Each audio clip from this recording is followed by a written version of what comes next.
Hello, hello, hello, and welcome to another SCOUTCAST brought to you by Fantasy Football Scout and also brought to you by our sponsor this week, NordVPN. Level up your web browsing with a risk-free offer, links in the YouTube description and on the podcast show notes. More later on in the show. Thanks so much for joining us tonight. We've obviously had a little bit of a week off. I wasn't very well last week, which was ironic because I had a really good week as well and had 2 green arrows before the show. And now I'm back and I'm on a red arrow, but that's obviously how it goes. But we are joined by 2 lovely men with lovely green arrows under their name. Hibbo, how is it going, my man? Green arrow, we haven't seen you in a while. It's good. It's green arrow, but it's a very small green arrow. But some people say that it's not really the size that matters. But anyway, it's nice to be back. It feels like we haven't potted for like forever.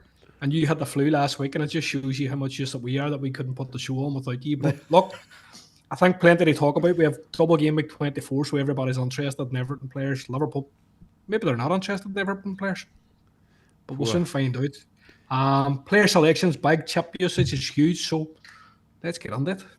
I know, I can't wait. And I should have mentioned that in the intro as well. Obviously, a big double game week this week, which is obviously very, very exciting as well. Hibbo's mentioned it there. I had the flu last week. I was absolutely gone last week. I've never had flu like it. But I still felt better than you two in the group chat when I said I might not be able to host. And I saw you two panicking. And Nacho, obviously you were one of the ones who panicked last week. But you're on a green arrow, so you must have had a good weekend. Yeah, it's been okay. I was gutted that we missed the previous one because I hit the almighty 5 free transfer. I didn't think I'd get to it this season. So I really needed to go through it with everybody, and I ended up having a absolute nightmare with my transfers, which we will touch on. Just didn't capitalize at all with it. And we'll talk about my game week 24 team. I somehow stumbled upon 2 transfers that I just can't quite believe. So we'll touch on that later on this, but I'm glad to be back. And it is a big week this week. As you mentioned, double game week 24. There's chips flying everywhere. It's going to be a good week. Yeah, literally cannot wait. Game week 24, as Nacho just said, which is the first week you can use the brand new assistant manager chip as well. And I think a lot of people will be activating it. Some people have already activated it. And as Hibbo was talking to me beforehand, saying that some people have activated it and haven't read the rules properly. Hibbo, what's been going on with that assistant manager chip? And if you can, help some people out there that might have pressed it and could be a little bit trigger happy. Right, so I obviously haven't gone through the process yet, so don't know what the screens look like. But apparently what's happening is people are activating the assistant manager chip, and you must have to make like an initial manager selection, which logically I think you would think in your first week, you'd think, well, maybe I can change that before it locks in. But I think once you pick a manager, so theoretically, say you pick Amarin, or you pick Guardiola, or you pick Arteta, if you then change the slot, or Moyes within the same week, it's using a transfer, or in some cases it would use a hit if you've already made a transfer. So people are finding out kind of by mistake that you have to lock in who you want straight away, otherwise it's going to cost you a move. Yeah, which is, it's weird how they've done that. And we've mentioned before about this chip that it's not engaging for casual players, if that makes sense. No. And this is just another reason why it seems very, very strange. It seems very tricky to do this, but Nacho, we've mentioned before about making sure that you know when you're going to play these chips and kind of commit to it. It very much seems like that with the assistant manager chip. Whatever manager you want, you obviously pick him. You don't change then, do you? No, that is exactly it. Like, if you guys are going to activate the chip, know who you're going to go for, have the strategy in place. And I'm glad, for one, that I'm one of those managers that has been a little bit hesitant about it. Let others make the mistakes, then I'll learn from them. So I'm sorry, guys, for those that made it, but I'm going to be selfish in this moment. But yeah, it seems like it was obvious, but also I feel sorry for those managers that obviously made that move. Yeah, exactly. Speaking of feeling sorry for managers, we will be talking about my points in a little bit. So we're going to be talking about our points tonight. We are also going to be looking at the XA and XGI tables. We're not going to do those straight after the points, though, because we're going to go straight into our double game week teams. We're going to be talking about Liverpool. We're going to be talking about Everton. Going to be talking about their fixtures, what we expect from them in the double game week, and which players we can invest in. I think a lot of people are quite happy to own double, triple Liverpool, but Do we own double, triple Everton? Do we own any Everton? And what are we expecting from them in the double game week? We're going to be looking at the fixtures intertwined with that as well, because there are some other teams we might want to be investing in, even though there is a double game week for Liverpool and Everton. Going to be looking at our bus teams, thinking about what we're going to be doing. Going to very, very quickly look at the community team. I see no reason why we should, linger on that for too long. They're doing very, very well. And then we're going to have a little bit of a Q&A at the end as well. So let's have a look at our points from this week. So I only had 57 points this week. I was doing really, really well until Ipswich scored. I had Alisson in goal with only 2 points. He was getting me 6, obviously, before that. Gabriel got me 7. I'm not going to lie, when Arsenal got a player wrongly sent off because Lewis Skelly has now had his red card rescinded. I thought that was going to go as well, that Wolves would score, but they didn't, thankfully. Trent got me 5, could have been much more. Could have got an absolute haul in that game, Trent. Hall got me 2, Gordon got me 5, Eze got me 2. Quite disappointed in that Brentford game. I thought Crystal Palace might show a little bit more, but it was Essa that scored, not Eze. Salah got me 16 points as captain. Rodgers with 1, Palmer with 2, Wood with 2. Obviously, Forest got absolutely demolished by Bournemouth. And then Isak got me 13 as well. My only points on the bench of note were Howson with 6. I have benched about 30 points from Howson since I bought him, which has been a massive shame. But he's a good player to have, and I'm quite happy having him to continue. So 57 points, down about 100k, down to 832k. My first red in quite a while. It's a shame. This week started really, really well with triple Newcastle, triple Liverpool, and then obviously Liverpool conceded. So I was a little bit disappointed. Rodgers really did let me down as well with only 1 point there, but there you go, 57 points, could have been better. I didn't get Gakpo because I already had triple Liverpool, so it wasn't even in my mind to do that. But of course, the people that went for Cody Gakpo, absolutely laughing with what he did. I think he ended up with 16 points. Fair play to all those that went for him. Moving on to Hibbo, though. Green arrow for you, my man, 64 points. Talk us through it. Yeah, so 64 points, the small green up to 351k. So look, the rank's taken a bit of a battering lately, and I'm not really happy with it, but like, it is what it is. You can just try your best to change it. But I rolled the transfer going into this week because I think going now on the basically chip season, so double game weeks, blanks, chips in the later part of the season, I think flexibility in terms of transfers is going to be kind of key for me. And my path I'm not really clear on until really we find out who's made the EFL Cup final, because that's going to determine the blank game week 29. So I want to kind of build in as much flexibility as possible. So I'll just run through my team just for the podcast, folks. So I rolled this week. I had Alisson, they blanked with 2. Trent got the assist and 5-pointer. Like on another day, I think Trent could have had 20 plus. Like he hit the crossbar. He could have had a second assist and he wasn't far off the clean sheet. Gabriel and Timber had a double clean sheet, so 7 and 5 respectively. I had Salah with 8 times 2 as my captain, and a Semenyo goal, the 9-point haul. As you said, I think Bournemouth, in terms of the teams on around the middle that are trying to make a name for themselves, they just look amazing at the moment. And Semenyo has kind of come back into fashion for me as an option, and I think we'll be looking, once we get beyond the double game, we get kind of Kluivert and maybe Django and players like that as well, maybe as a double up. The rest of my mother had Bruno with 3, Palmer with 2, Rodgers with 1. And then up top, Isaac's 13 and Pedro with 1. So Pedro's kind of breaking my heart week by week. Like he was golden boy, but now he's just been, I don't know.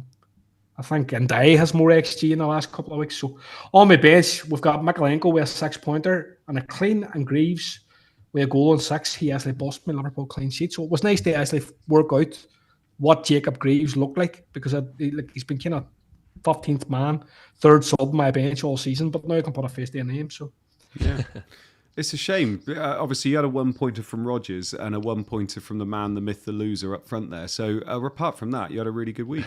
Nacho, I thought Villa could do well, like watching the game. Like I thought Villa started like an absolute train against West Ham, and I thought, oh Jesus, could be a feast for Rodgers, but didn't really work out. No, not at all. And I do like how you were happy to talk about Rodgers there, but you glazed over Pedro.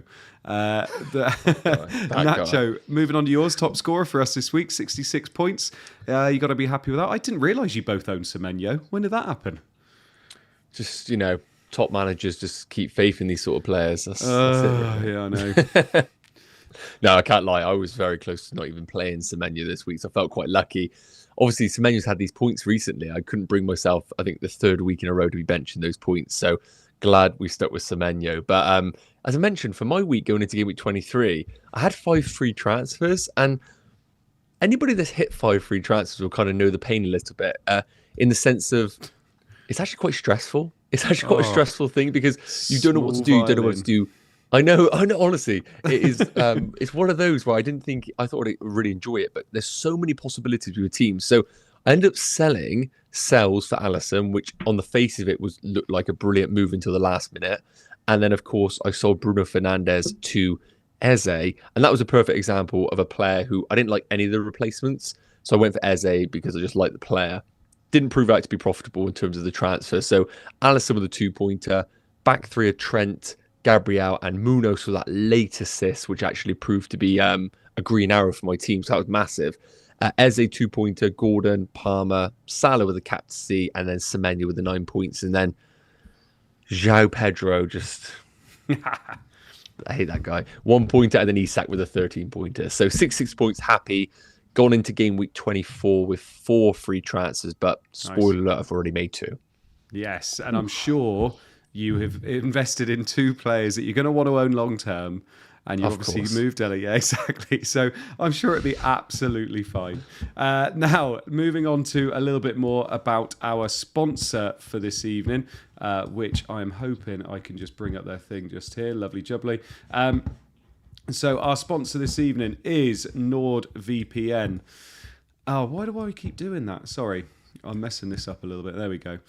So we've teamed up with Nord to offer Scout viewers and listeners a cracking deal. What is a VPN? A VPN is a service that establishes a secure, encrypted connection for your internet traffic, keeping your online activity hidden and protecting your privacy. Nord is the most advanced and quickest VPN on the market. Stay safe on public Wi-Fi from people trying to monitor your activity and steal your data, block ads and malware from downloads. Use your favorite subscription abroad. One subscription covers 10 different devices.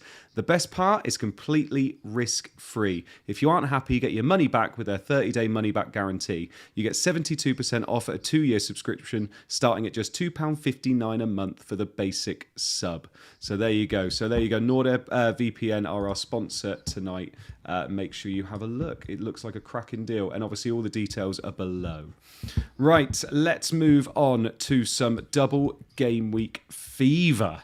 Because everybody, whenever there's a double game week, starts to go absolutely crazy for double game week players, even if they know deep down those players probably aren't worth buying. Nacho. So let's have a look at some stats.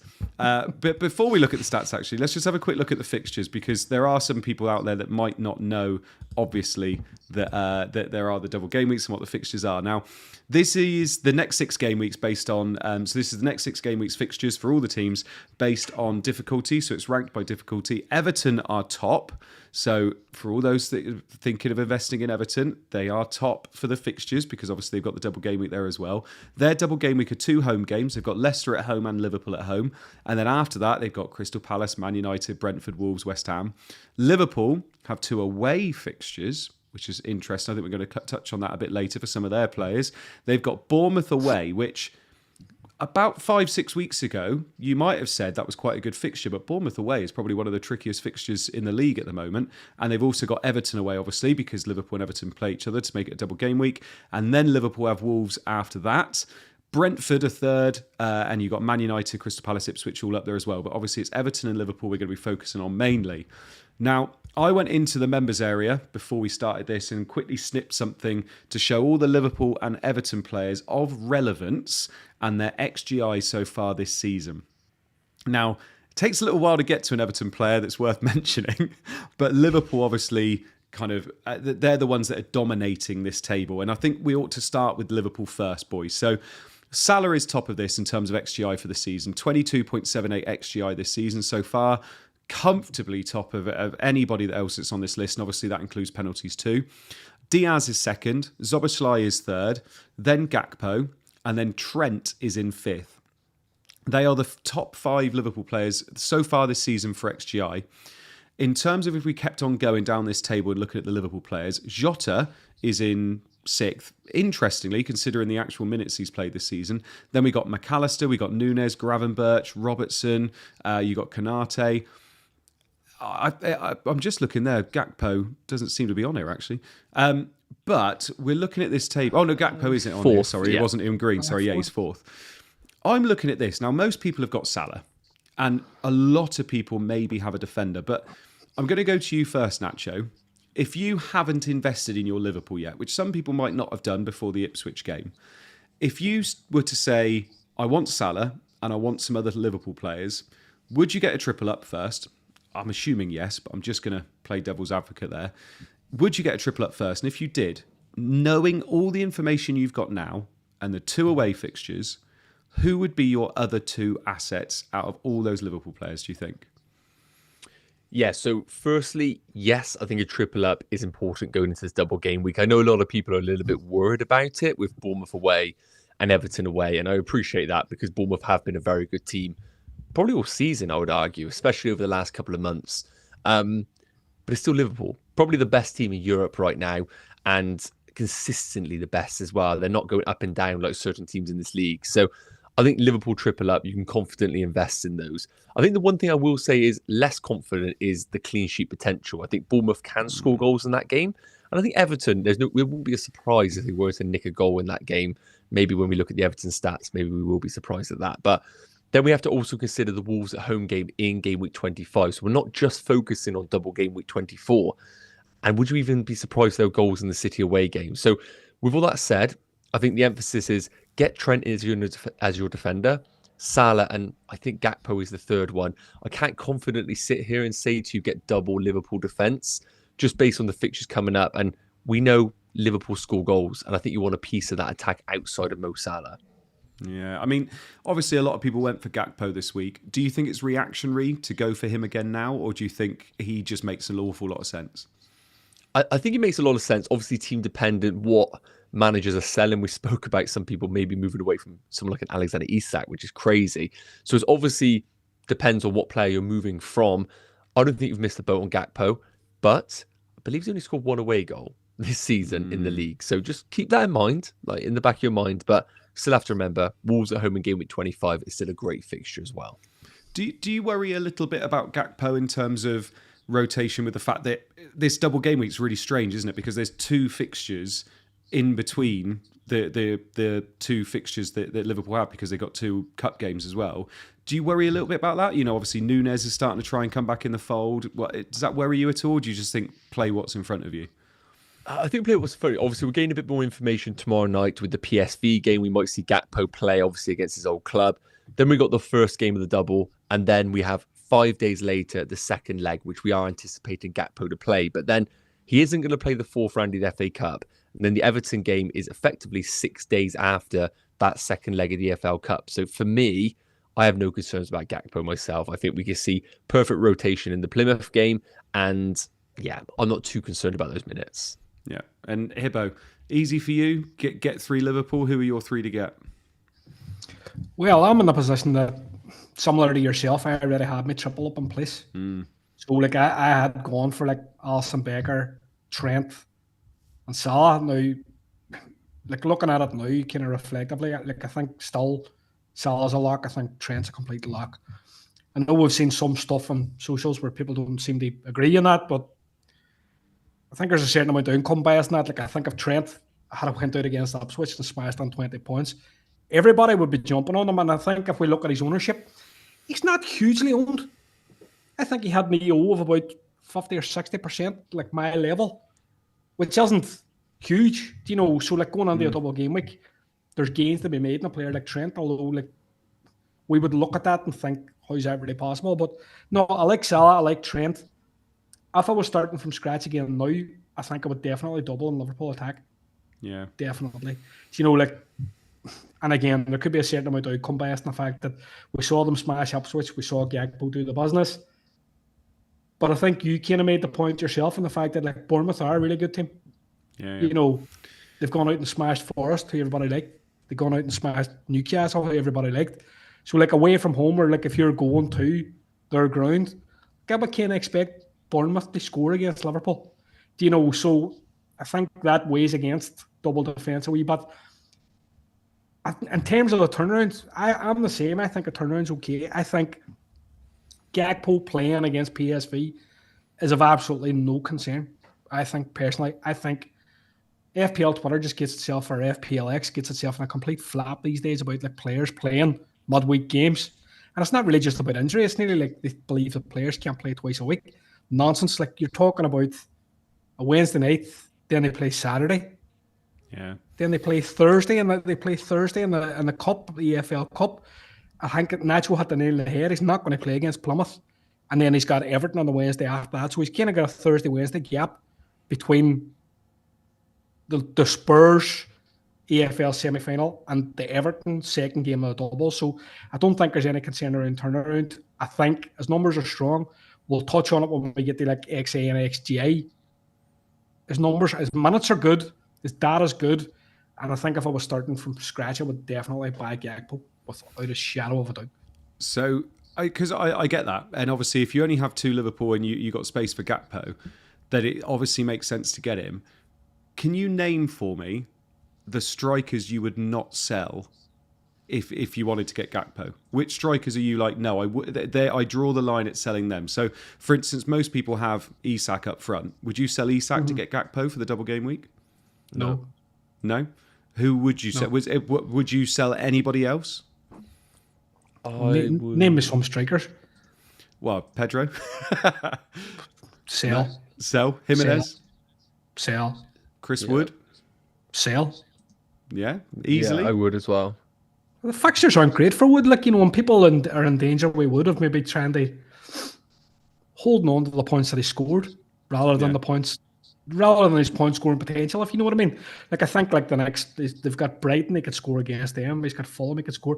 But then it's Newcastle away, Arsenal, Man City. That's a hard enough run. It's getting harder for them. So like, he's done well in the easier games, but I think he's probably a sell in this position. No, fair. The only two I would argue to keep would be Isak and Mateta, possibly Mateta. Okay. I think everybody else would be a sell. Yeah, I get it, and obviously you look at obviously what he's done just then. I think he's never really had the run of games in this Liverpool team, has he? And obviously we're starting to see that maybe he's finally nailing down that spot.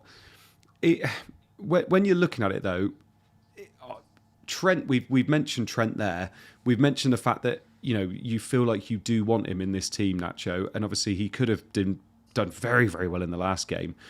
If you're somebody though that's got a low team value and you cannot get to Trent, but you can afford some of the other defenders, who would you be getting instead of Trent if you really wanted a Liverpool defender?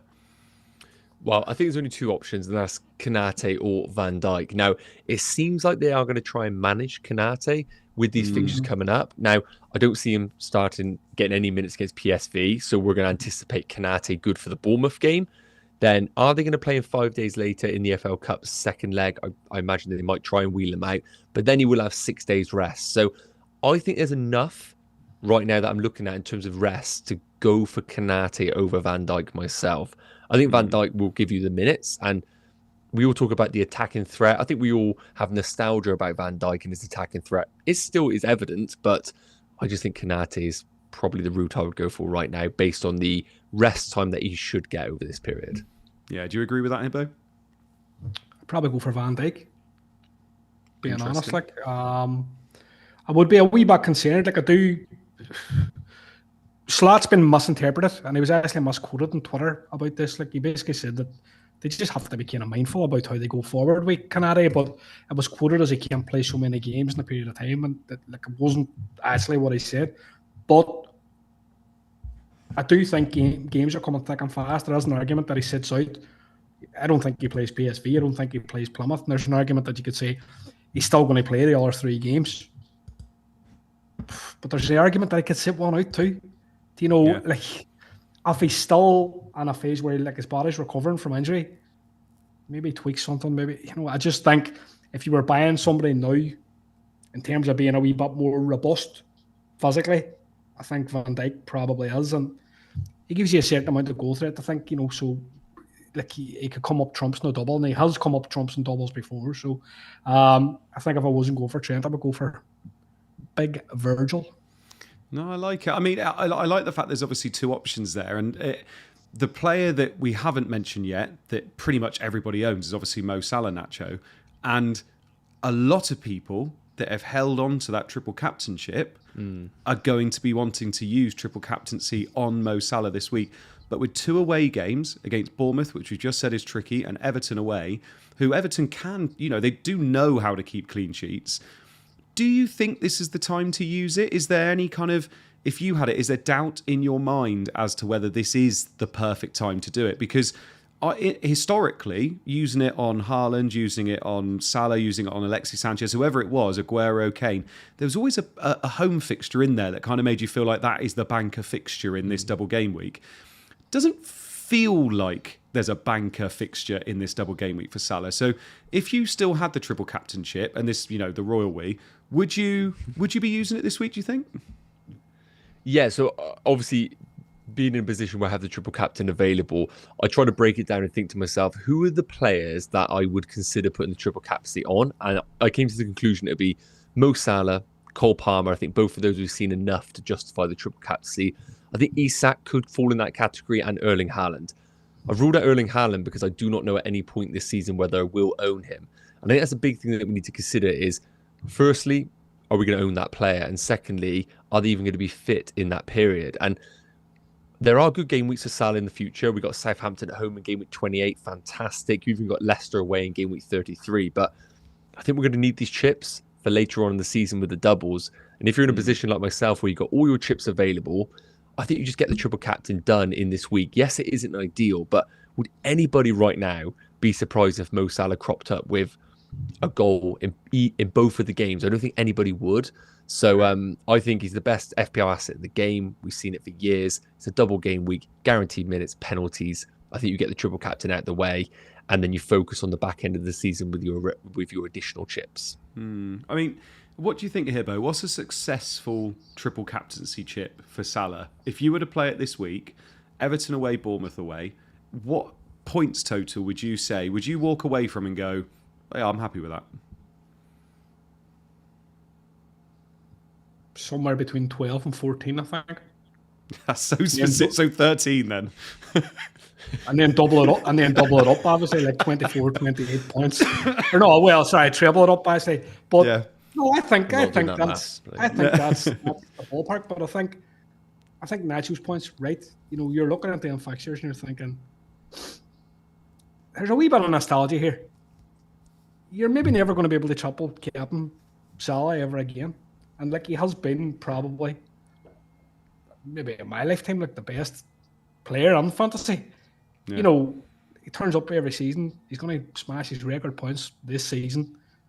Probably, we're going to say, he's going to beat 303 points. I don't think the double's off-putting. I could see Liverpool putting Everton to the sword. I could see Liverpool scoring against Bournemouth. Mm-hmm. So I think what Nacho says, bang right. Can they get a return in both games? Well, then you're talking appearance points, returns, potential for bonus in both games. There's lots they like, and I think if you've got the triple captain, you use it. What argument would people have for not using the triple captain this week? Say they would need to be saying I'm playing the assistant manager chip. Because if you weren't playing any chip this week and you had triple captain, that's highly questionable. I think you have to use it. And I don't even think it's a case of getting it out of the way. I think it's going to be potentially one of the best expected value spots that you can have to choose this season, because there's going to be other weeks where we're going to have doubles, but you're going to want a bench boost, you're going to want a free hit, assistant manager's going to be better over a run of 3 games than this, and this is going to be, I think, the pick of the bunch, despite kind of 2 seemingly tricky away games. I think he could do very well. I think you've both kind of said it there in terms of you're not really going to want the triple captainship moving forward, and I feel like this is the time to do it. Obviously, you've mentioned it there though about the assistant manager chip, and Nacho, if you've used the triple captainship, we said that this was an entry point for using the assistant manager chip. It's the first time you could use it. What's your take on that in terms of, if you can't get to these Liverpool players, you could potentially get to Arne Slot and play him as your assistant manager. Just make sure you do it and don't change it. But you could obviously do that. And I'm looking at it thinking, I like your take from what you said earlier on, is that let other people do it first. It feels like that kind of a chip, doesn't it? Like, let other people do it first, make those mistakes and see what happens. You are obviously not going to get major upside because they're not playing against teams that are more than 4 places above them, so they're not going to get a lot of those bonus points. But probably quite a safe floor this week to start off with, do you think? Is that for Liverpool? Yeah, for playing it with Liverpool. Yeah, sorry. Yeah, I'll mention Moyes later. Yeah. So I think this system manager on Liverpool is safe, but I also think, and look at it myself, and you need to remember the point scoring system. So of course you get 6 points for the win, get a point for goals, and 10 for a table point bonus. So you're not going to get the table point bonus in any of these fixtures because of course Liverpool are top. And I look at the games and think, well, Bournemouth away isn't a guaranteed win. And I also would argue Man City away now isn't a guaranteed win at all. So I look at it straight away and think to myself, 2 games that I say aren't going to be 6-pointers in either of those. And then I look at Everton away and Wolves at home. And yes, I would anticipate Liverpool to win both of those games. But yeah, if I'm playing the assistant manager chip and it's a season where everyone's kind of figuring out how to play the chip, I want to have not necessarily fun with the chip, but I want to have the opportunity to look at the fixtures and say to myself, you know what, I'm chasing at least a game where I can get loads of goals or I can have an attempt at the table point bonus. I don't think Arne Slot gives you that over this 3-game week period. So personally, I'm really against Arne Slot as an assistant manager this week. No, I can kind of see that too, to be fair. I feel like, as I was saying just a minute ago, there doesn't seem to be that kind of banker fixture where you're like, I know they're going to win this game. And I think both of those games could be potential banana skins, although I think Hibbo's right where the Everton one, they could obviously do them a little bit there. But what do you think, Hibbo? Because again, there's going to be a lot of people that play their assistant manager this week. There's going to be loads of them. They're going to have 2 Liverpool. They're going to play their assistant manager, and they could go all in with getting a few Everton players as well. Do you think that's a sensible way to go, or do you think holding on to the assistant manager chip and not playing any chip this week, if you've used triple captain, is the way to go? Well, that is my position. I've obviously used the triple captain, and I won't be playing the assistant manager chip this week. And we spoke about it. We obviously didn't pod last week, but we spoke about it in the previous pod where we talked about the ceiling of this chip. And I think David Moyes, or the Everton game at the weekend past where they played Brighton, kind of highlighted the importance of table bonus. We spoke about it in the context of Crystal Palace from the previous season, but in terms of context from this season, Everton's win against Brighton would have been like a 19-pointer for table bonus. Yes, because 19-pointer overall, but that was because of table bonus. So you really want to be, where possible, targeting a team that you think somebody a false favourite, that they're maybe a wee bit too high in the table. And maybe people feel that way about teams like Forest. They have been good, but you might look at a team like that's way up the table and you think they're maybe not going to stay there. They're maybe there for the taking, or there's a slightly better team that are just behind them that you fancy could do them on the day. So I do think table bonus is huge. What I would say about my overall thoughts on assistant managers, I think a transfer is optimal at some point over the 3 weeks. If I was playing, say, slot this week, so say Bournemouth Everton on a double grand, Wolves in on 25, I wouldn't pick slot on the 26 and Man City away. I would make a transfer and I would change slot to somebody else. Yeah. Because there's a potential that you could look at, let's just have a wee quick check. And do Leicester at home to Brentford, for example.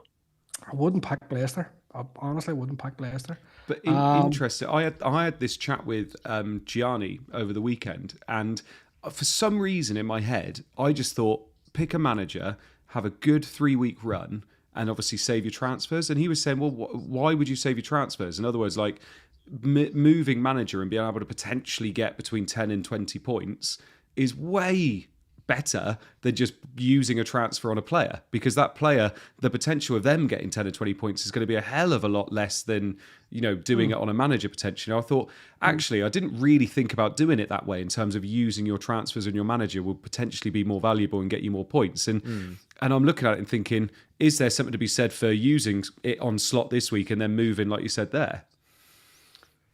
I think there definitely is. Now, I wouldn't go assistant manager, transfer. I don't know if I would use 2 transfers on it, but it would be open to using at least 1 transfer, because we're still using the same pool of transfers for our standard team and for our players. Yeah. And like, we're not really going to want to weaken that going forward either. But I do think you're going to get the best out of your assistant manager chip at the time if you're open to the idea of saying, well, I like those, I like that too, but I'll maybe change the last one and I'll go for it and I'll shoot, as you say, for something in between, maybe a 15, 20 pointer. Now, like, the ideal scenario for this chip is 2 doubles falling within a 3-game week run. Like, if 2 doubles, like, it would just be ridiculously overpowered. There would be the potential that this chip would be worth upwards of 50 points, maybe, if you got double, and that's being conservative, I think. So, if we wait till later in the season, like, we might see scenarios where we see slightly tastier doubles come out, and we can then look at them. Like, I think the point's right. I think Liverpool and slot is like a base, or like if we want to call them a floor pick, they're grand because you think, well, they're going to pick up draws, and draws are worth points as well. They're going to pick up draws and wins. They're going to score some goals. They might keep some clean sheets. They're going to do okay, and we could maybe use a transfer. So I think people that do that now will do fairly well. But I think I'm being a bit greedy with it because my rank's not great and I'm kind of chasing a wee bit. Whereas I'm thinking maybe later in the season, we can replicate, like, maybe Palace, maybe West Ham bounce under Potter. Do you know what I mean? Like, those teams that have had a managerial change, maybe they kick on. Everton under Moyes, West Ham under Potter, and you end up with a lovely double, which is like, right, this is double table bonus. Do you know what I mean? Like, if you get a double home fixture and like both of them are potentially table bonus, like, that could be huge. So I think. Am I wrong in thinking, does it get locked in? So if they won the first game in the double game week and then moved up in the table, is it based then on their position when the second game kicks off, or is it based on the first game's position? I'll let you take that one, mate. Yeah, I'll let you take that one, mate. Am I right in thinking it's locked in, or is it fluid during a double game week? That's a really good question. I don't know the answer. It's an interesting. I might need to find that out. If anybody in the chat knows, let me know, because I can remember having a chat about that, and I can't remember which way around it works.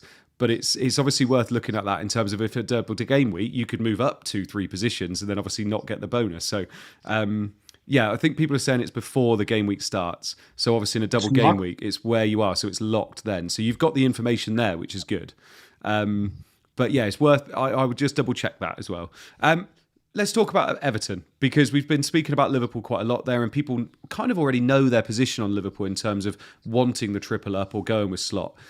But Everton, I think the assets are going to be a lot harder to pick and choose who we own.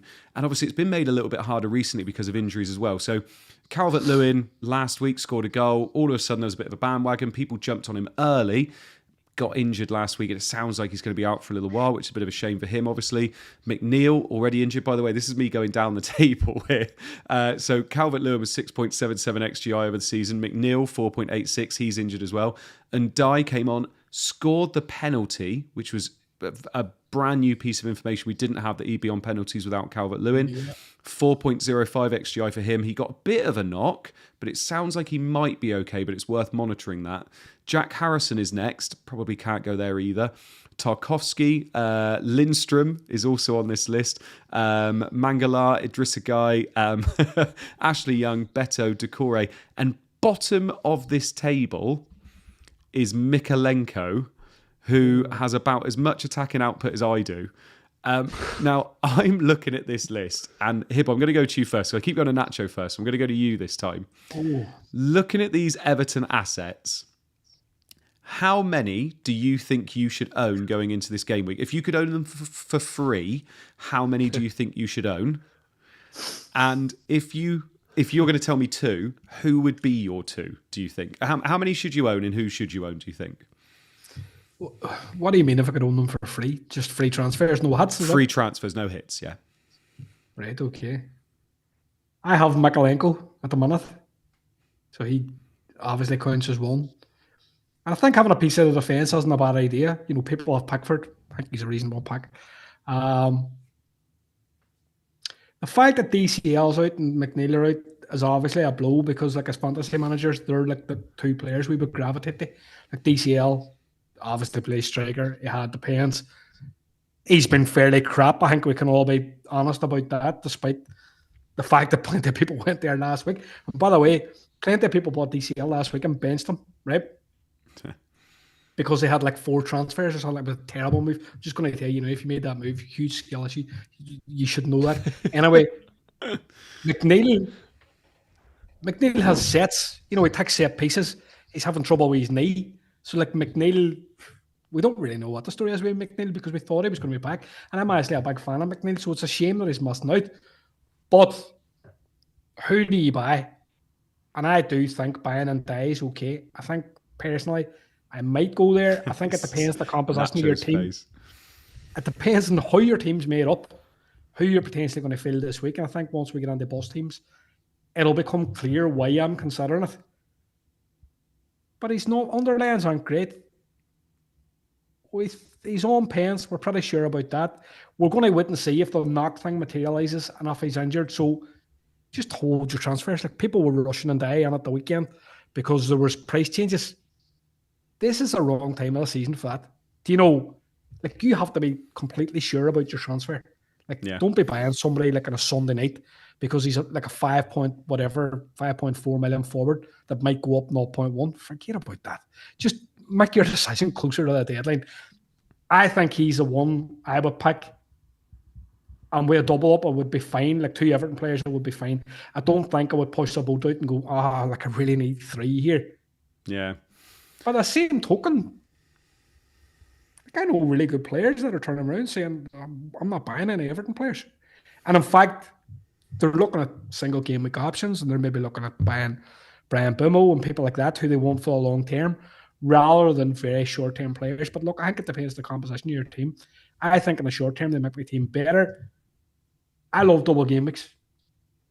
And like Stormzy, I think, was quoted way back. He says, play your doubles hard, right? And I play my doubles hard. But loads of people talk about double game weeks. They'll say, it's Leicester +2. You've got Forget about that. You've got that on a plaque above your bed, haven't you? Play your doubles hard. Play your doubles hard. Stormzy did say something like that. They rapper. But people will say about double game weeks and they'll say, it's Leicester +2. They said this whenever Ronaldo had the double game week of like Norwich and Liverpool. Like, people didn't buy Ronaldo when I think he smashed Norwich, hat-trick. And people were saying the same thing. He's got Liverpool in the second game. Doesn't matter. Like, Leicester are absolutely terrible. You can call Liverpool a +2 point fixture. But like, what if Liverpool can see the pen and Ndiaye scores in the second game? Like, that could happen. So like, for me, I'm always going to kind of back my ceiling. And I do think for, like, say somebody like me that has like Raul Jimenez, I could drop him out. I could bench a player that looks a wee bit weak. And I gain a double game week asset that's got Leicester at home. I think there's lots to like about that. Yeah. Play your doubles hard. Oh, God. I'm going to be playing that on repeat in my ear all day tomorrow. Nacho, go on, get us excited. Talk us through some of these Everton players and who you have already bought. Yes. So, of course, I've bought 2 Everton players. No, I haven't lost my mind, and no, I wasn't drunk. So I need to do a bit of explaining here. So I think if you're in a position like myself where you've got lots of transfers available and you have easy sideways moves in your team, I think Everton is a no-brainer this week. So let me give you a bit of an example of my team. I had Fulham's Anderson at 4.2 million. Mikalenko was at 4.3 million with 4 free transfers in the bank. For me, that's a no-brainer. Go sideways to someone like an Everton defender. You have him for this game week, and then he's a very, very easy benching option for the foreseeable future. Then someone like Ndiaye, people have been calling him the Everton Ronaldo. I don't know who said that. I would say with him, Who said that? I think he, again, is a player that we're looking at in game week 24 in isolation. So again, I had João Pedro, quite possibly the worst human being on the planet. And I was very content selling him because he was a player that I felt I had to feature in every single game week. Someone like Ndiaye, you bring in for this single game week in 24 and you happily bench beyond this. You know you can bring him in at any point going forward. And For me, it's a very niche move for a lot of managers, but if you have a Raul Jimenez, you have a João Pedro, I am fully behind Ndiaye for this week, and we can all celebrate together when he scores 2 penalties in this double. So why the clamour for Mykolenko? Is it just the price? Because he is bottom of this table in terms of XGI. Like Tarkowski has over double the goal threat from Mykolenko this season. So why the clamour? Is it just because he's 4.4 million and he's obviously not going to use up a lot of your funds moving forward? Because you're looking at someone like a Tarkowski and thinking, well, at least he's got a bit of, danger with set pieces, and he's going to play. I know Mykolenko's going to play anyway, but you're looking at it and thinking, is it just as clear cut as saying Mykolenko's the one to go for? Because it doesn't feel like that long ago. Ashley Young was the 3rd highest scoring defender in the game. So why is Mykolenko the one to go for? Well, firstly, I think anybody who's buying Everton and is convincing themselves that Everton are good are probably a little bit brainwashed. So I am buying Everton knowing that Everton are not good. And that is why price point is so key right now. And Ndiaye at 5.4 million, Mykolenko at I bought him at 4.3 million before he rose in price. That for me is just why they are the better picks in those positions, because they are cheap bench players for the foreseeable future, who offer guaranteed minutes, and in an Everton team under David Moyes that we might just see a change in their style away from the Sean Dyche-esque football. And if you get lucky, and they do have a really good second half of the season, they're on your team for whenever you do require them. Nobody should be paying 4.8 million for Tarkowski. If I see any transfers in for Tarkowski, I will find you. The only thing I will say is, though, variance is going to be massive, and it always is in like a double game week, because you've literally just got 2 games. So you could pick Mykolenko and it's Tarkowski that gets the goal. You could pick it the other way around, whatever happens. You look at what happened last year in that double game week for Bournemouth. Zabani scored his first ever goal, didn't he, in that double game week, and became an absolute hero. And the variance of that is just ridiculous. And you're looking at it and thinking, you can look at stats till the cows come home with double game weeks, and obviously they can help you to a certain extent. But anything can happen in just that one game week. When you're looking at obviously long term, it obviously kind of evens out a little bit. But in one game week, you just never know what's going to happen, do you? So it's an interesting one. I think Mykolenko is the pick because he's a cheaper one, and like you said, moving forward, it's nice. The only thing I was going to ask you about, Nacho, you said about buying Mykolenko and you've got Ndiaye, and you said about both of them, you're more than happy to bench them moving forward. Mm-hmm. So you're more than happy to just have 2 Everton assets on your bench every week. So obviously you've only got one real other player you're going to play from your bench. Is that right? No, I feel content actually Ndiaye being a feature at any point in the team. I think for me, though, it was the headache going forward with someone in my position with João Pedro, where I've completely lost faith in him as a pick. It was quite an easy move for me to get rid of him and downgrade to Ndiaye for the foreseeable, because the 5 midfielders is where the team value truly is this season. I still believe that. I think the forwards are very up and down. There are so many fantastic midfielders this season. I want to make sure that I'm forcing my team to be a 3-5-2 at all times possible.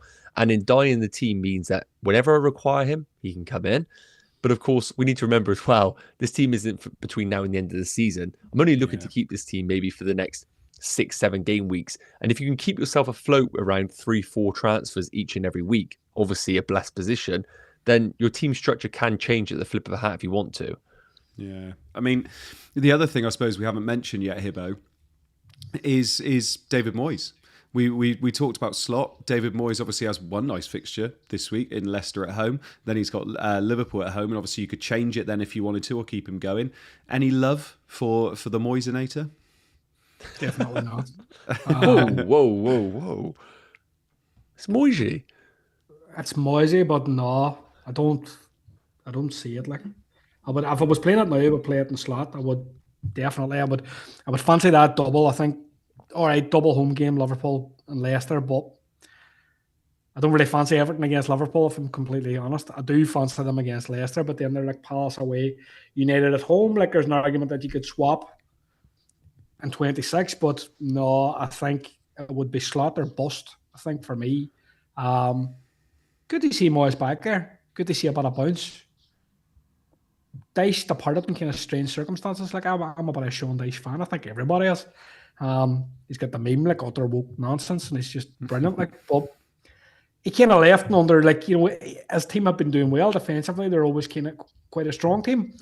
And I think he left kind of under strange circumstances. But no, I wouldn't back Moyes, but I'm more than happy. I think they jump on 2 Everton players for this double. Yeah. People underrate doubles. There was a double years ago. Jeez, I'm going to take you back now. Was I born? QPR. Right? Sorry for anybody offended by the language there. I think it was QPR against Aston Villa. Now this is you're going back. I think it was QPR against Aston Villa, and Ben Teke was playing, and Charlie Austin was playing, and they both absolutely smashed it in the double. And everybody, like, before the double says, "Oh, you wouldn't buy QPR players." It always happens. Like, see, I think what you said about variance had the nail on the head, Andy. Like, you're talk about a single game week. Your player is like 2 rolls of the dice. Well, I'm going to give you 4. Do you know what I mean? You could roll 4 once, and had 4 points, which is really the best for any player, depending on appearance points. But like, there is that ability because of the variance, the ceiling, to go a wee bit higher. So I always go all in myself, just as my man Stormzy told me to do. You know. Exactly. And do you want to know a secret? Before I ever stream with you, Hibbo, I thought that you looked exactly like Sean Dyche. That's how I imagined you in my head. Got no idea why. Yeah, really did. And then when you came on, I was very disappointed. Let's have a look at the XGI table very, very quickly, because there are some players I want to mention on this table. In terms of the last 6 game weeks, Alexander Isak is top just beating out Mo Salah with 4.72 XGI in the last 6 game weeks. Mo Salah with 4.69. Johan Wissa is above 4.38, and so is Erling Haaland at 4.05. Then we got Mateta, Jackson and Bumo, Foden, who's having a bit of a resurgence at the moment. Gakpo is also on this list. Eze, Vardy and Murphy, Jacob Murphy, are all above 3. And then we got Cole Palmer, Elanga and Watkins. I wanted to really quickly ask both of you a question. Nacho and Mbumo, we've mentioned him a couple of times this week already.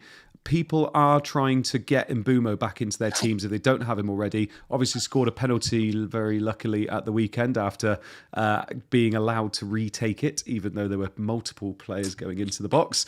But we're obviously looking at double game week players. We've spoken about them at length already. He doesn't have a double game week. He's got a single game week. Is it worth investing in him anyway this week? Yes, I think it is. I'm not going to say a luxury move, because I get it. People are going to prioritise Liverpool and, of course, Ndiaye in their teams. But then outside of that, I do think Mbeumo is a really good long-term transfer. I think Spurs at home is really good. I think we all can envisage big chances there for him. And also, importantly, a really good fixture in game week 26, which could pose some captaincy issues for some people, possibly. He has Leicester away. That isn't too bad at all. And plays in game week 29, which we are anticipating to be a blank game week. So I think long term, he is fixture proof on penalties, guaranteed game time. And I'm one of those managers right now that owns Anthony Gordon, and I'm very tempted to actually move away from him this week to bring in Mbeumo for this Tottenham fixture. Interesting. And Cole Palmer was the other one I wanted to ask about, and I was going to ask you, Hibbo. Saw it on the official FPL pod this week. They were mentioning Cole Palmer, another blank, seems to be playing a little bit deeper. Are you going to be looking at maybe moving him out for a double game week player or for Mbumo? Do you think that's going to be happening soon, or is he just one of those players you keep for, the season? No, I definitely wouldn't move him out. And I think if we look at like Scout's ticker, Chelsea kind of sit around midway. Yeah, but like their next 5, they've got West Ham at home, Brighton away, Villa away, and then they've got Southampton at home and Leicester at home. So like if you think about kind of West Ham, Southampton and Leicester, Brighton are fairly, defensively flaky as a team as well. I think that's like a 5 block of fixtures that Chelsea could do quite well on. And I don't know. I would like to see the stats and the narrative about like this playing deep thing, because we hear this all the time in FPL. Like people look at like, what do you call them? Heat maps. And from like a heat map, they decide all these players playing too wide right. It was like when Salah didn't score an assist in a week, people would say, oh, he's playing too wide in the right. It's just the biggest load of nonsense I've ever heard in my life. So, like, see Palmer, he's just a good pick. He does so much in a game that if he does one thing in the game in terms of like a decisive, like a goal or assist, the likelihood is he maybe hits nearly double digits, 10 points. So, I wouldn't come off him. I think Southampton and Leicester in 27 and 28 are looking very strong shouts for kind of captaincy. Yeah. Do you know? So on that basis, I think he has to stay. Yeah, I think that's fair. Right, let's have a look at some bus teams then. So this is my team going into the double game week. I have got 3 free transfers. I got Alisson in goal. I do have that double Liverpool defence, so I invested in that about 6 weeks ago. I got Alisson in goal. I got Gabriel, Trent and Hall at the back. Then I've got Gordon, Eze, Mo Salah, who's my captain, who will be my triple captain as well. Rodgers and Palmer with Wood and Isak up top. And then I've got Raul Jimenez, Howson and Lewis on the bench. I am most likely going to be doing Lewis to Mikalenko. Lewis looks like he's lost his place there anyway. And I want Mikalenko for this fixture. Most likely, going to be benching Gabriel, I guess. In that fixture, obviously I've got to play Trent and Hall's got Fulham at home, so it kind of makes sense, I guess. And then Raul Jimenez to Ndai, but then I've got to bench somebody. Most probably Rodgers away to Wolves. Rodgers is looking a bit tired at the moment, so probably going to be doing that and get the 2 Everton players in. And then I've got 5 players plus the triple captain on Salah, so I feel like that's quite nice. With 3 free transfers and then I get 2 again next week, I feel like that's okay. Jimenez, it should be mentioned, there's a 20% chance, I think it is, that Fulham and Spurs might have a double game week in game week 25. 20%. It's a tough one. Raul Jimenez hasn't really been doing it recently. Obviously, he's on penalties. Gave me that 13-pointer not that long ago, but I'm pretty sure that's how I'm going to go this week. Use 2 of my transfers on double game weeks. I feel like that's okay. Hopefully, that can get me a little bit of a green arrow this week. Hibbo, on to you, my man. Looking all right with the double game weekers already? Yeah, so like the team kind of feels fairly okay, and I've got 3 free transfers and $1 million in the bank. So like I hadn't really had much opportunity to kind of roll my transfers.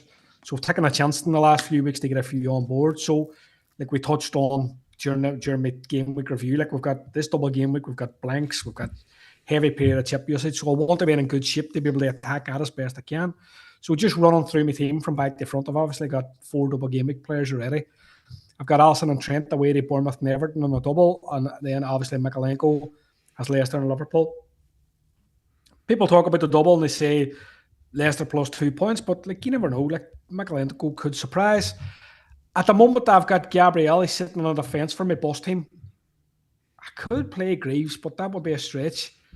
I'm maybe considering using a transfer there, potentially for Tarkowski. It would push me towards having 6 double game week players potentially, but it's a consideration. Salah captain's a lock last century, and I think if people have the triple, you play it conscience free. It's the best move. And they've obviously got them. Palmer has West Ham, Bruno was Palace, Rodgers is at Wolves, and Semenyo has Liverpool. Up top, I've got Isaac at home to Fulham and Pedro away to Forest. So 4 in place for double feels okay. One route I had thought about was admitting defeating Alisson and saying I could take him out for maybe Pickford and getting Gakpo on as a striker. But I'm not really sure about that there. Like the easy move for my team is to go Raul Jimenez to Ndai and bench Semenyo. And then the other option is to maybe go Tarkowski for one of Timber or Greaves and basically play like a double Everton defence for a double game week. Like so. I'm enjoying the Bumo love. Like I do want to go back there, but I don't know if I'll do it this game week because I do think benching Gabriel against City's optimal. Do you know what I mean? And I do think if there's the opportunity to buy these players that are Leicester plus 2, you are going to make the gains on them, but I do think you could bench them. Now the danger for me is fully committing to 6 seems overkill. I think I don't know. I actually don't hate that Alisson move. I was looking at it just then and thinking, could you do that? But it does seem because you've already but because you've already got him, obviously it's a slightly different, isn't it? But I was looking at that move then, thinking, I wonder if you could move Alisson down and move someone up. It's an interesting call. I don't think you'll do that though. Personally, I think you're more likely to get like Tarkowski in. But there's a good argument. There's a good argument to the Alisson thing, I think, the Alisson to Pickford move in some cases, because if we're going to look on down the line at kind of game week 29, Like, who do we think wins the EFL Cup against Liverpool and Spurs? You know, if Liverpool won that game, they're blanking on 29. Spurs are pretty close to second hands. They should have sacked him at the weekend. He's been terrible. I thought he had to go. They're hanging on to him for dear life. But like a manager, like people like us are maybe going to be in a position, Andy, where we don't have a keeper in 29. I know. So now the wheels are kind of moving on the head where you can say, well, look, if you consider that game, let's hypothetically say that game's off for Liverpool and they're going to blank that week. What's optimal? And what is probably optimal is maybe they move towards Pickford this week and maybe Gakpo. But for me, finances are tight. They kind of make that happen. Do you know what I mean? Like I don't really know financially if I can make it work. I could probably do Timber, the Tarkowski, and Pedro on, but then it uses all my free transfers as well. You know, it's something to consider. You've got some decisions to make, mate. Speaking of decisions, Nacho, you don't have a lot of decisions left to make. I thought I'd just get it done early doors and I don't have to stress anymore because I have been bored with 5 free transfers just rolling each week. God. So I've just kind of... Sorry, don't mention that again. Sorry. 5 free transfers. So I wanted to just, enjoy the thrill of making transfers. So I brought in Mykolenko for Anderson really early on because I saw his price was going up. And that was the one player that I absolutely knew I wanted. Not because he's the second coming of Roberto Carlos or anything. It's just simply, it was starting Munoz away against Man United or having a double O Mykolenko. It makes so much sense. So Anderson's gone for Mykolenko and I ended up selling João Pedro. Thank the Lord for Ndai in for this double game week. Yeah, I'm glad to be gone on that man. I will never own him again, ever. Whoever he plays for. Is this now the man, the myth, the Ndai now? Correct. That's the yes. I like it. That is the one. And triple captain Ndai, someone said? No, I'm not going to do that. So just quickly read through the team name as well. Is it going to be like live and let and die? Oh, quite very good. Thank you. If Ndai bags 2 goals in this double, this could be the moment. We'll put it out there that my name will change on here. Not my real name, obviously, my fantasy name. So I'll just quickly read through the team. Alisson in goal with a double, Trent with the double, Gabriel, Mykolenko. People talking about Gabriel, I'm fine with it. Could I see a set piece goal? Probably as well. So I'm fine with Gabriel starting.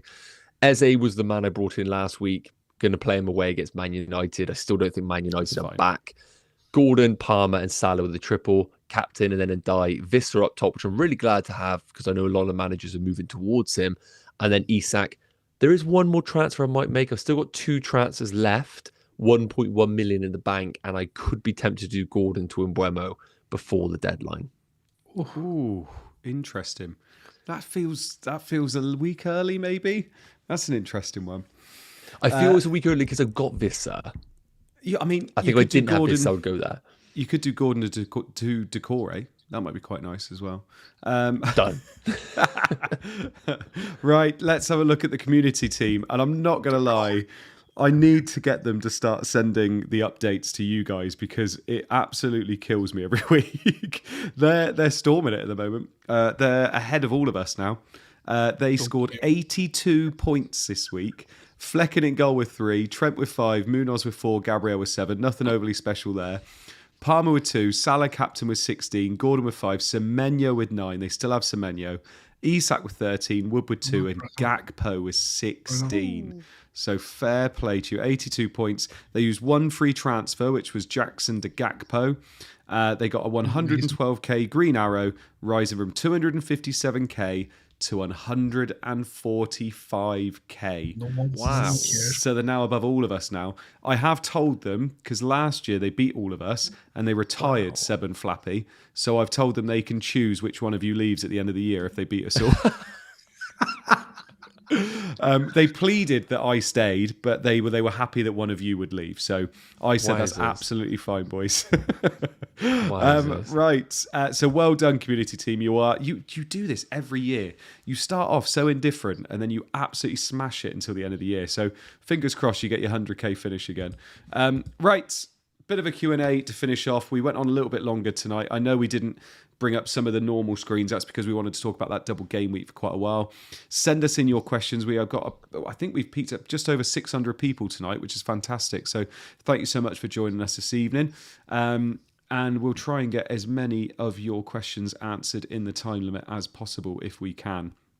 Before we do that, and while you're sending them through, I ought to mention our sponsor one last time. Remember, you can get a 30-day money guarantee with NordVPN. The links are in the YouTube description and the podcast show notes. I've got a little bit of an advert up here for you as well. Up to 74% off plus 3 extra months. So make sure you go and have a look. It's in the podcast notes and it's also underneath us on YouTube as well. So make sure you go and have a look. It's a fantastic offer. They are our sponsors tonight. Thank you so much for sponsoring us, NordVPN. For Remy says, do I bench Castagna, Munoz or Howson this week? What do you think, Hibbo? Castagna, Munoz or Howson this week? Munoz or Howson? God, that's a hard one. Howson, Liverpool. Yeah. Bench. Okay. FPL Mackham says Foden's been great for me. Fair play, Odin Foden, the last couple of weeks. But is it time to sell him for Mbeumo? What do you think, Nacho? I probably would say yes. I know he's done well for you. I think he's picking up some great spots in that team. But Mbeumo, penalty taker, going to free up funds for the rest of your team as well. I think it'd be a hard one to say bye to, but I would. Yeah. Bongo says, I sold Palmer for Haaland last week. Am I an idiot, Hibbo? I don't think we want to call anybody an idiot, but like a username like Bongo's kind of it's making it possible. The Man City fixtures are getting tough. You know, I think even people that were really clinging on by their fingernails with faith in Man City jumped off last week for Gakpo. So I think it's probably optimal to go forward without him. Like, do you know what I mean? Like, looking at the next few, they have what? Arsenal, Newcastle, Liverpool, Spurs, Forest. It's not great, like. Yeah, no, I agree. Where's it gone? Oh, there it is. FPL Spartan says, question for Callum. Why is his FPL name Nacho? Oh, yes. Yeah, so after years of being called Peter Crouch or Luka Modric, love child and all, I had a... He don't plays Google like him it, as so well. you won't unsee it. I also Sean Longstaff, but I had a lot of people say I look like Nacho Monreal. And Yes. Since that day, it's been Nacho. So yes, Nacho Monreal is the reason why my name is now FPL Nacho. I think the first time I met you, and I was watching you at Game Week 39, I think I made the Nacho Monreal comparison there as well, if I remember rightly. Yes, yeah. I mean, you did then score 2 goals and win man of the match as well. In Monreal fashion. Yeah. Sokan says, do mode students give advice for better rank? Yes, they do. Indy says, hello, Indy, says, Mbeumo and Gakpo in for Bruno and Wood, only when I can get funds for Gakpo, and I don't want to go through the next game week without the world's most annoying FPL asset against that Spurs defence. What do you think, Hibbo? Would you get Mbeumo and Gakpo in for Bruno and Wood for free? Do it. Yeah. I think I'd do that as well. Hadi Parsi says, I have Salah and Gakpo. Who would be your third Liverpool choice, Konate or Diaz, Nacho? Ooh. I know Diaz hasn't travelled with the squad for PSV, but I just can't sit here and confidently say Diaz is going to get significant minutes. So probably have to say Konate reluctantly, but it's so boring. Yeah. Andrew Barton says, any chance of Maddison starting Sunday, Hibbo? Just before Hibbo said, I think I saw something today that said he's going to be out for 2-3 weeks, wasn't I? I saw something today that said he was going to be out for 2-3 weeks. Yeah. Which isn't really surprising because it sounds by all accounts as if Postecoglou just runs his players onto the ground. But I know, I think that answers the question. Like, you probably have no chance of him starting on Sunday, going by that. I think they have 8 players over 18 that are available for this weekend's fixture. No way. But I think that's a byproduct of what he's doing with those players in training. It's the a bit system, of everything, isn't it? Yeah. The system that he makes them play and the intensity that they play with is leading to these injuries. Like, so. Yeah. Jason Theobald says, hi lads, love the show. Would you play either Dango or Rogers this week? Ooh, what do you reckon, Nacho? Dango Rogers. I would probably go for Dango. I'll go all out on Bournemouth. Yeah. Yeah. Yeah, I would. Hat-trick. Sure. Hat-trick at the weekend. I mean, you should never jump on hat-trick heroes for Bournemouth. They'll never carry it on, mate. Never, ever. Andrew Barton also says, from afar, Nacho looks a bit like Judd Trump. Yeah, I feel like I've got one of these faces that just kind of looks like all kind of 6 out of 10 blokes. So, yeah. Take it. I'm pretty sure I've seen you on OnlyFans at some point. Paul Morgan says, was Jan on drugs with his Trent post? Don't skip it. What do you think, Hibbo? Was that an absolutely mental post about Trent saying you should sell him now? He's an easy sell. Do you want my honest opinion on this? Isn't designed to kind of start any kind of I do want your opinion. I do want your opinion. I think it was a clickbait engagement post. I don't think for a second that honestly, and I replied that underneath Jan's post, so at least I'm being true to my word. I can't think for a second that anybody could recommend selling Trent before this weekend, because like he absolutely nearly shit points against Ipswich, and like you're talking about this double game week, Wolves. I think in the near future they have Southampton. He's definitely not a sell for me anyway. Yeah, that's fair. Right, thank you so much for people in the chat for chucking in your questions. Like I said, we peaked at about 600 people, which is absolutely fantastic on a Tuesday night. So thank you very much for joining us. Obviously, you've all got some double game week fever as well. Nacho, thank you so much for joining us this evening, my man. I hope you enjoyed yourself. Yeah, been a pleasure as always. And anytime I can talk about my Everton boys, I'm always here for it. I can't wait for them to smash it for you, mate. Hibbo, thank you so much for joining us as well this evening. I'm expecting you to have a few more Everton players in your team before deadline. Well, it might be that. Who sung the song? Was it Whitney Houston? And I will always love you. That's a good one as well. I like it. You've been thinking about that for a solid 20 minutes, I reckon. Good. I'm a big Whitney Houston fan. I always have been. Oh, Queen of the Night you are. Right, thank you so much. Thank you so much for everybody that has joined us this evening. Thank you all those for the people that are watching after the fact on YouTube, or also those people that are listening on the pod as well. Remember, NordVPN were our sponsor. Make sure you check out the details below for a cracking offer. We will see you again next week, but I'm assuming we're still going to be halfway through the game week next week when you see you next. So we'll see how that works out. But we will we'll see you again very, very soon, and we hope your arrows are green for the big double game week that is coming up. Thank you all, and we'll see you again soon. Bye-bye.